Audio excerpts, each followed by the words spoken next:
Another saint story made with love. Hi, I am Joseph of Arimathea. The Gospels call me a rich man, good and righteous, and a member of the Sanhedrin, the high council in Jerusalem that judged our laws and led our people. Many of them condemned Jesus, but I did not agree. In secret, I was already his disciple. I longed for the kingdom of God, but fear kept me silent. When Jesus was crucified, something in me changed. I had lived in fear, but his death gave me courage. I went boldly to Pilate and asked for his body. I laid him in my own new tomb, one I had prepared for myself. And in that moment, the words of the prophet Isaiah were fulfilled. They made his grave with the wicked and with a rich man in his death.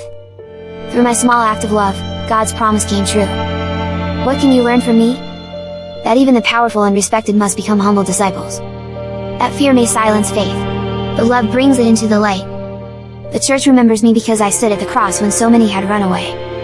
Because I gave my tomb to the Lord, fulfilling Isaiah's prophecy.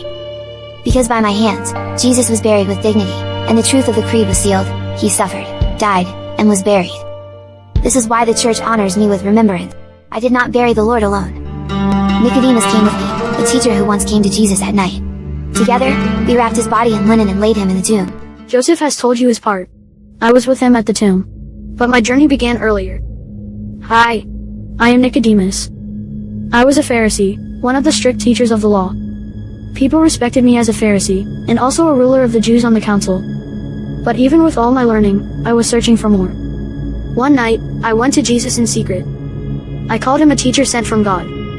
But he told me, unless you are born anew, you cannot see the kingdom of God. I did not understand then. For all my study, my heart still felt restless. Still, his words stayed with me.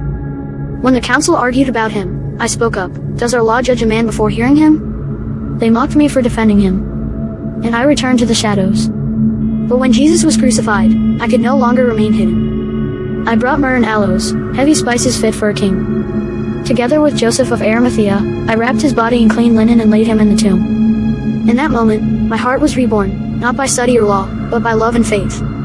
What can you learn from me? That knowledge alone is not enough, the heart must be reborn. That fear may delay us, but love gives us courage. That every step into the light begins with him.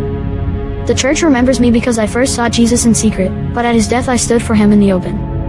I honored him as a king with myrrh and aloes, a costly gift of love. I bore witness at his burial, fulfilling what Isaiah foretold, that the Messiah would be buried with the rich. This is why the church honors me with remembrance. We were once afraid, but at his tomb, we found courage. Together, we gave the Lord dignity in death. And the church remembers us, because in silence and love, we bore witness to the King who would rise again. Cute messengers, small voices, heavenly messages.